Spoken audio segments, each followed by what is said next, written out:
pagi, Suster, Bapak, Ibu Guru, dan teman-teman yang terkasih. Tapi pun, ya pun, salam Fransiskus berjiwa besar. Sebelum kita memulai aktivitas hari ini, marilah kita berdoa terlebih dahulu.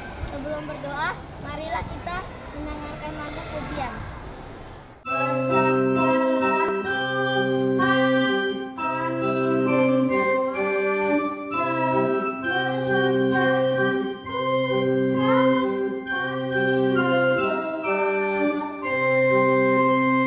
Pada sabda Tuhan, kami akan patuh. Pada sabda Tuhan, kami akan patuh. Teman-teman, marilah kita berdoa. Dalam nama Bapa, Putra, Roh Kudus. Amin. Selamat pagi Tuhan Yesus. Terima kasih atas hari yang baru ini. Terima kasih atas pagi yang indah. Terima kasih juga Engkau telah memberikan kami kesehatan sehingga kami dapat berkumpul kembali di sekolah kami ini. Sekarang sebelum kami memulai aktivitas kami, hari ini sejenak kami ingin mendengar firman-Mu. Utuslah Roh Kudus membimbing kami agar kami dapat menerapkan firman-Mu dalam kehidupan kami sehari-hari. Berbicaralah Tuhan, kami mendengarkan. Amin. Padamu. Yesus mengatakan pula suatu perumpamaan kepada mereka. Dapatkah orang buta menuntun orang buta? Bukankah keduanya akan jatuh ke dalam lubang? Seorang murid tidak lebih daripada gurunya, tetapi barang siapa yang telah tamat pelajarannya akan sama dengan gurunya. Mengapakah engkau melihat selumbar di dalam mata saudaramu, sedangkan balok di dalam matamu sendiri tidak engkau ketahui? Bagaimanakah engkau dapat berkata kepada saudaramu, "Saudara, biarlah aku mengeluarkan selumbar yang ada di dalam matamu," padahal balok yang di dalam matamu tidak engkau lihat? Hai orang munafik, keluarkanlah dahulu balok dari matamu, maka engkau akan melihat dengan jelas untuk mengeluarkan selumbar itu dari mata saudaramu. Karena tidak ada pohon yang baik yang menghasilkan buah yang tidak baik, dan juga tidak ada pohon yang tidak baik yang menghasilkan buah yang baik. Sebab setiap pohon dikenal pada buahnya. Karena dari semak duri orang tidak memetik buah ara, dan dari duri-duri tidak memetik buah anggur. Orang yang baik mengeluarkan barang yang baik dari perbendaharaan hatinya yang baik, dan orang yang jahat mengeluarkan barang yang jahat dari perbendaharaannya yang jahat. Karena yang diucapkan mulutnya meluap dari hatinya.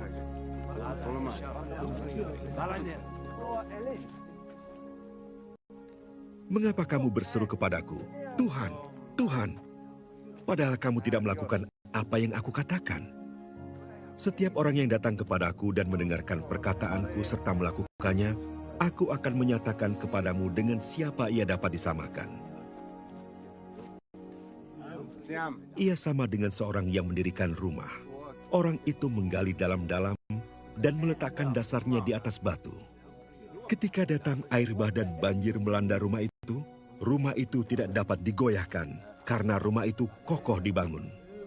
Akan tetapi barang siapa mendengar perkataanku, tetapi tidak melakukannya, ia sama dengan seorang yang mendirikan rumah di atas tanah tanpa dasar. Ketika banjir melandanya, rumah itu segera rubuh, dan hebatlah kerusakannya. Marilah kita mendengarkan renungan hari ini. Apa yang terjadi jika mata tidak melihat dengan benar dan pembimbing tidak tahu cara membimbing? Jawabannya adalah bencana. Kita hanya dapat mengajarkan kepada orang lain apa yang kita sendiri telah mempelajarinya terlebih dahulu. Bagaimana kita dapat menolong orang lain mengatasi kesalahan mereka jika kita dibutakan oleh kesalahan kita sendiri?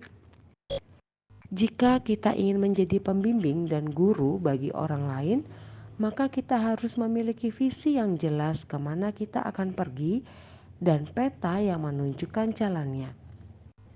Jika tujuan kita adalah surga, maka hanya ada satu jalan, dan jalan itu adalah salib Yesus Kristus.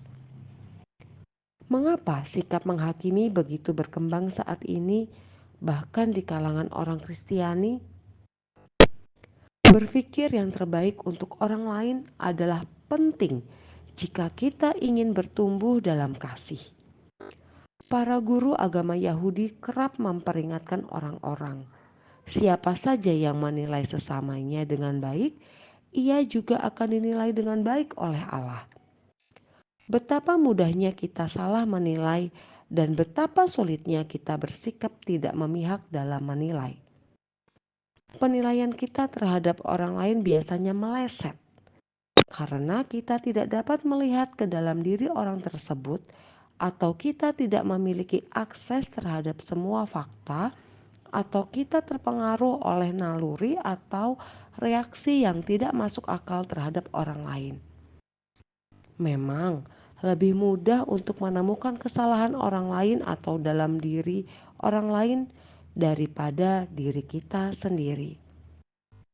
Yesus menyatakan sebuah prinsip surgawi, yaitu apa yang kita berikan kepada orang lain akan kembali kepada kita. Tuhan mengetahui kesalahan kita dan Dia melihat semuanya, bahkan ketidaksempurnaan dan dosa-dosa yang tidak dapat dikenali dalam diri kita sendiri. Namun, dengan kesabaran, Tuhan mengajak kita kembali ke dalam kasih-Nya. 5. Karakter 3. Indikator 3. Menyelesaikan tugas sesuai dengan waktu yang sudah ditentukan. Salah satu kewajiban peserta didik adalah mengerjakan tugas yang diberikan guru di sekolah. Guru dan orang tua juga memiliki kewajiban untuk senantiasa mendampingi peserta didik baik di sekolah maupun di rumah untuk menyelesaikan tugas-tugas sekolahnya dengan baik dan tepat waktu. Dengan pengawasan guru dan orang tua, peserta didik akan terlatih kemandiriannya untuk menyelesaikan tugasnya tepat waktu.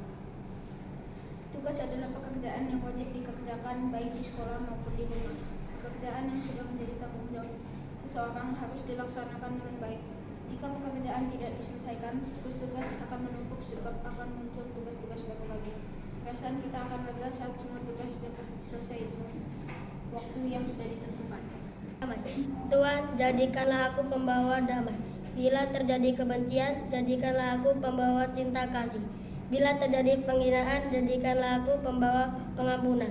Bila terjadi keselisihan, jadikanlah aku pembawa kerukunan. Bila terjadi kebimbangan, jadikanlah aku pembawa kepastian. Bila terjadi kesesatan, jadikanlah aku pembawa kebenaran. Bila terjadi kecemasan, jadikanlah aku pembawa harapan. Bila terjadi kesedihan, jadikanlah aku sumber kegembiraan. Bila terjadi kegelapan, jadikanlah aku pembawa terang.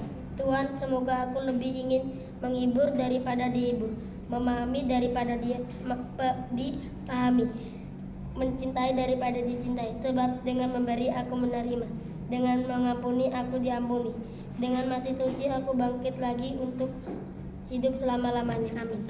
Marilah teman-teman kita berdoa. Allah Bapa kami, Tuhan Yesus menyiapkan diri dengan sungguh untuk menjalankan tugas perutusan dari-Mu. Dan para muridnya juga belajar sebelum mereka diutus ke seluruh dunia. Maka kami pun ingin belajar dengan baik untuk menyiapkan hari depan kami. Pertama-tama ya Bapa, kami bersyukur atas kesempatan belajar yang Kau berikan ini. Kami mohon terangilah akal budi kami supaya cepat memahami bahan yang kami pelajari. Berilah kami semangat belajar yang tinggi supaya kami dapat belajar dengan rajin, tekun, dan teratur. Bantulah kami selama belajar ini memusatkan perhatian hanya dalam pelajaran sehingga tidak mudah terseret oleh godaan-godaan yang dapat melemahkan semangat belajar kami. Bapa, dampingilah kami dalam belajar ini. Amin. Santo Fransiskus Asisi, doakanlah kami. Amin. Dalam Bapa dan Putra dan Roh Kudus. Amin.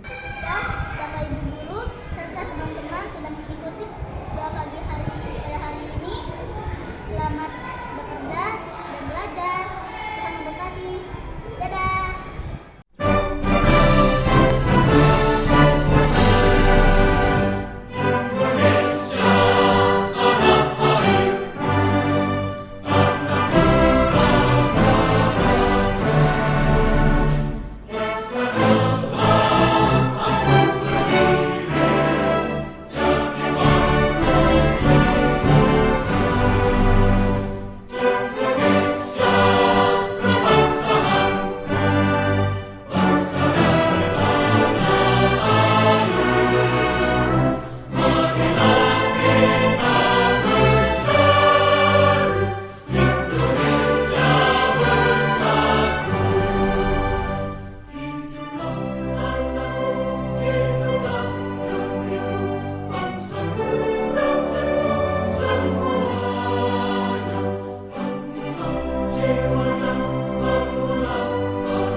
Janji peserta didik. Janji peserta didik. SD Fransiskus II Rawalaut Bandar Lampung. SD Fransiskus II Rawalaut Bandar Lampung. 1. Beriman mendalam. Beriman mendalam kepada Tuhan Yang Maha Esa. Kepada Tuhan Yang Maha Esa. Dan berbudi luhur. Dan berbudi luhur. 2. Cinta tanah air. Cinta tanah air. Setia kepada Pancasila. Setia kepada Pancasila. Dan Undang-Undang Dasar 1945. Dan Undang-Undang Dasar 1945. 3. Patuh dan hormat. Patuh dan hormat kepada orang tua dan guru. Kepada orang tua dan guru.